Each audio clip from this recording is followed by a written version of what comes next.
तर राज्यामध्ये महाविकास आघाडीचंच सरकार बनेल असा विश्वास काँग्रेस नेते बाळासाहेब थोरात यांनीही व्यक्त केलेला आहे।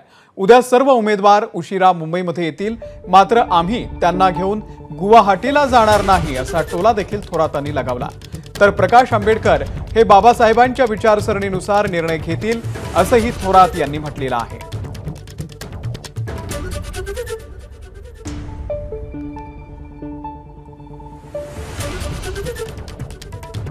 काही व्यवस्था थोडीफार कोणाला करावं लागेल, कारण जे आमदार नवीन येतो त्याची काही इथे व्यवस्था नसते, अशी व्यवस्था थोडंफार करायची गरज लागली तर करावं लागेल। मला माहित नाही आमदारांना कुठे होणार, महाराष्ट्रात की कर्नाटक? गोव्यात जाणारे आमदार नसणारे आमचे पुढे जाणार मग नाही असतील, मुंबईत येतील, राहतील। आमचा विश्वास आहे त्यांच्यावर चांगला। आम्ही विश्वास ठेवतो लोकांच्या सद्सद्विवेक बुद्धीवर आणि महाविकास आघाडीचा जो कार्यक्रम आहे त्या कार्यक्रमावर लोक त्याला मतदान करतील। प्रकाश आंबेडकरांनी म्हटलेलं आहे की सत्तेत जाण्यासाठी प्रयत्न करू, आम्ही युतीला वगैरे पक्षाला पाठिंबा देऊ। आता ठीक आहे, खरं ते आयडियोलॉजीवर आधारित असलं पाहिजे।